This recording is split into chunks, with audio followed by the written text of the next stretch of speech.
peut y aller. Bonjour à tous. Donc, nous allons faire une petite session en fait sur la partie Web3, donc tout ce qui est crypto, NFT, métaverse. En fait, on va parler de connaissances clients et d'activation en fait autour de l'engagement client en utilisant les nouvelles stratégies qui sont le Web3. Je me présente rapidement. Donc, Riyad Lemachech, moi je travaille chez Absolute Labs. On a un acteur qui développe un outil de Web3 CRM, outil de CRM et d'engagement client Web3. Je suis accompagné par Laurent. Bonjour à tous. Et donc moi c'est Laurent Berger. Il marche mon micro? Moi c'est Laurent Berger. Je travaille chez Bearing Point. Bearing Point, nous sommes un cabinet de conseil.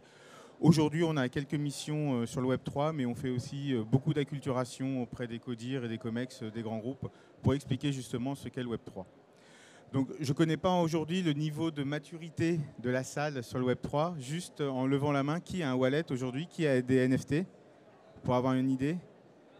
Ça reste encore une minorité. Donc l'idée, c'est de vous présenter quand même rapidement ce qu'est le Web 3. Donc avant, je vais revenir sur le Web 2 et le Web 1. Le Web 1, c'est des entreprises qui, à l'aide de serveurs, mettent à disposition des informations qui peuvent être consultées par des clients, donc par des internautes, pardon. Donc là, on est simplement dans un mode de reading d'informations présentées sur Internet. Dans le Web 2, vous allez toujours avoir ces informations qui sont top-down, qui viennent des entreprises, mais avec la possibilité pour les internautes de participer au contenu d'Internet. C'est ce que vous allez avoir notamment avec les réseaux sociaux, avec les blogs, avec les plateformes telles que YouTube, etc. Ça va un peu vite. Et enfin, le Web 3. Donc dans le Web 3, on est dans un monde, on va dire, décentralisé, où les informations ne sont plus contenues sur des serveurs détenus par des entreprises, où les entreprises justement collectent vos datas et vont ensuite aller chercher des annonceurs pour vous mettre de la publicité et entre guillemets financer ces applications qui aujourd'hui sont gratuites. Dans le Web 3, vous possédez vos propres données et voilà. Et le Web 3, c'est l'Internet qui appartient aux builders et aux users à travers des tokens. Je vais vous expliquer maintenant très rapidement également, sinon on va avoir du mal à comprendre le Web 3. L'utilité de ces tokens qui peuvent avoir, alors il y a plusieurs formes, mais on va dire que les deux principales formes aujourd'hui des tokens, ce sont les crypto-monnaies, je pense que ça tout le monde en a entendu parler, je ne vais pas m'attarder dessus, et également les NFT, les non-fungible tokens, donc jetons non fongibles, une pièce de 2 euros peut être remplacée par une autre pièce de 2 euros, la Joconde ne peut pas être remplacée par un autre tableau, elle est non fongible.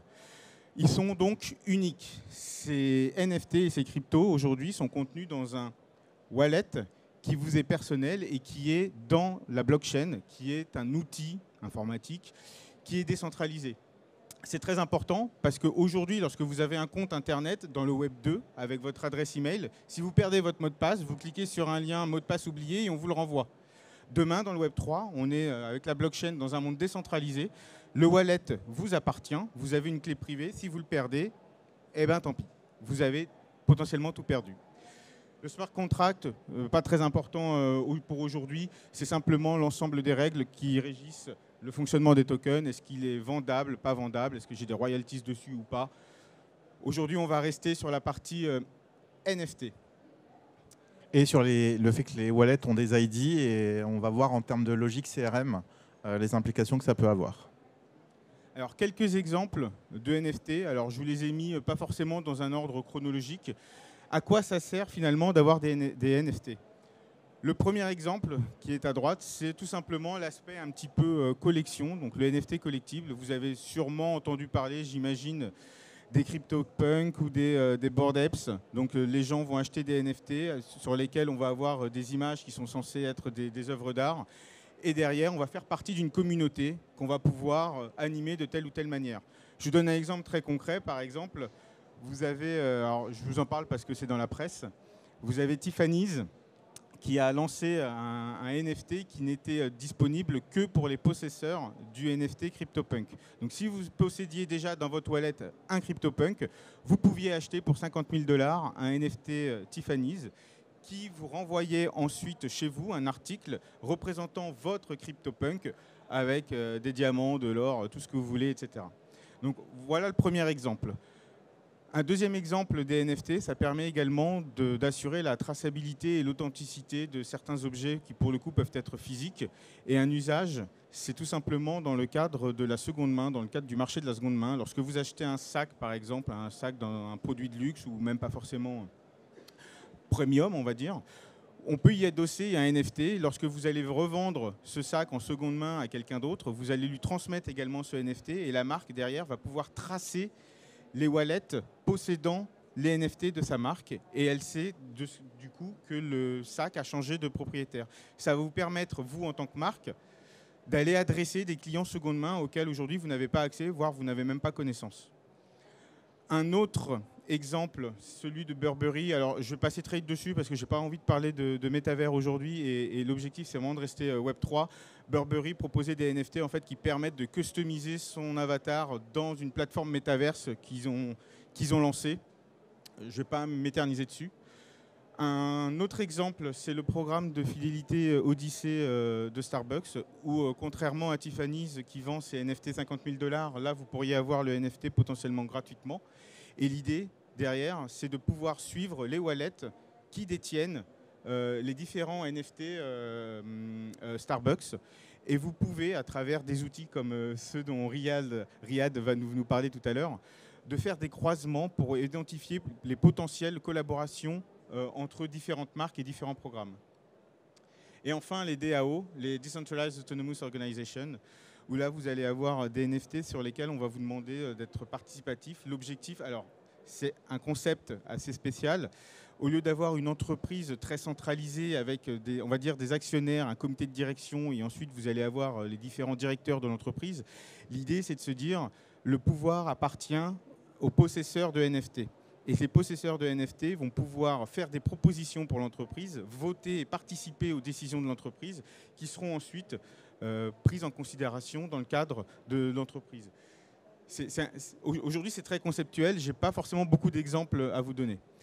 Voilà, je ne sais pas si tu souhaites compléter. Voilà les différents exemples, en tout cas, de cas d'usage autour du NFT. Il y a Eleven Paris qui a lancé un DAO, donc ça peut être intéressant. C'est une marque de mode. Si on regarde un petit peu en termes de timeline, qu'est-ce qu'on voit ? On a vu une accélération sur fin 2021. On a vu des œuvres d'art de Damien Hirst, par exemple, qui sont vendues extrêmement cher.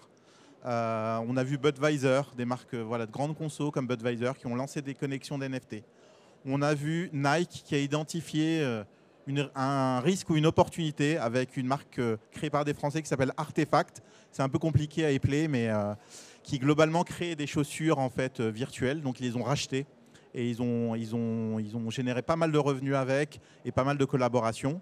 Et on a toujours fin 2021 Adidas qui a lancé une opération qui s'appelle Into the Metaverse. Ils ont lancé ça avec une collection premium qui s'appelle Bored Apes. Adidas avait pas mal de collaborations et donc on en reparlera un petit peu plus tard.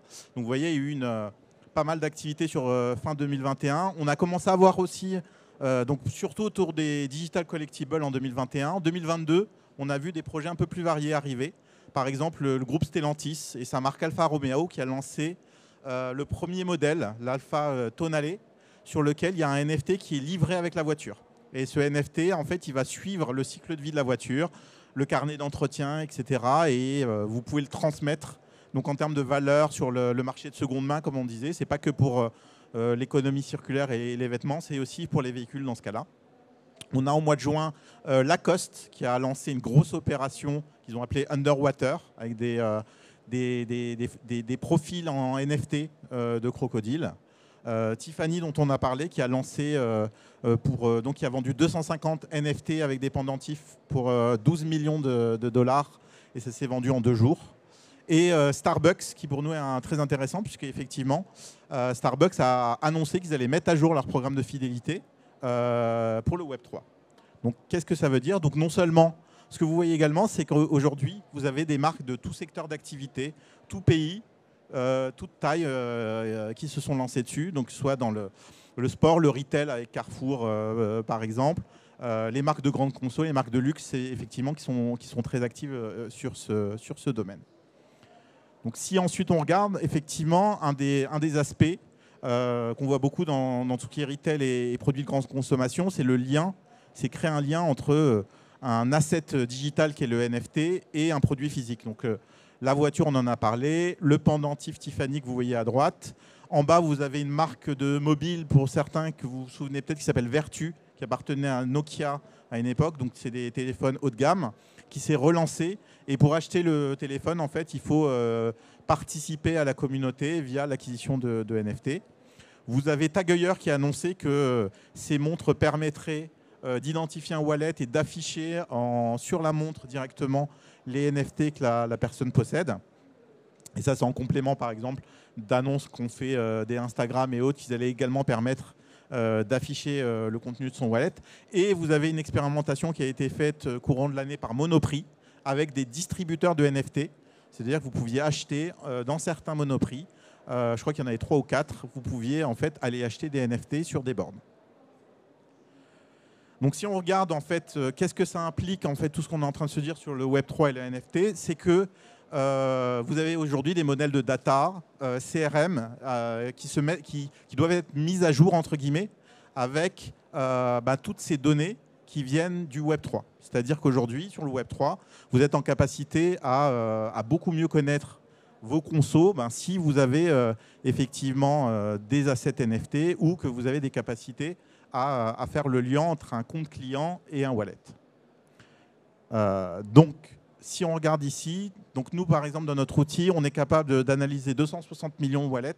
Ça, c'est une fiche client type, entre guillemets client fiche wallet.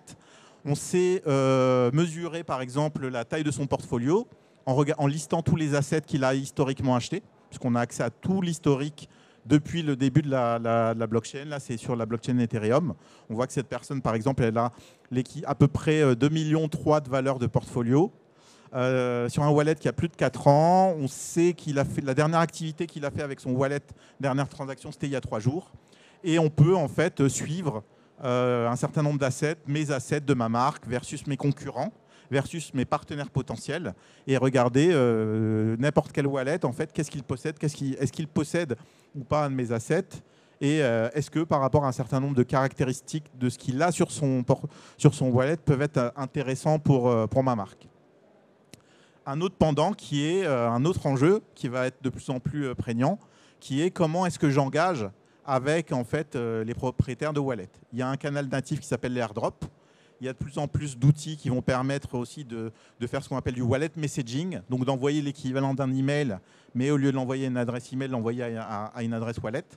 Et donc il y a un enjeu d'orchestration qui est de dire, par exemple, vous venez d'acheter un NFT de ma marque, eh bien je veux vous onboarder correctement en vous disant voilà les privilèges que vous avez auprès de la marque. Donc ça c'est un enjeu qu'on voit de plus en plus côté marque retail. Ça, c'est intéressant, une discussion qu'on a eue avec une grande société française dans la grande conso qui nous a dit l'enjeu du Web3, c'est quoi? C'est d'éliminer un certain nombre d'intermédiaires de plateformes. Donc, vous vous en doutez de quels peuvent être ces acteurs, mais aujourd'hui, ça peut être un Instagram, un Facebook, un Google, un Twitter, où quand vous ne respectez pas les règles, eh bien, en fait, leurs règles, qu'ils changent régulièrement, ils ont la capacité en fait, de vous éjecter ou qui peuvent décider de faire monétiser des données qui sont les données de vos consos. En fait. Quand vous voulez faire aujourd'hui une opération sur Instagram, si vous faites un post en reach, ce qu'on appelle organique, c'est-à-dire je poste et mes abonnés voient ce post, eh bien, on est plutôt aujourd'hui aux alentours de 10% de vos abonnés qui voient vos propres posts sur lesquels ils sont abonnés.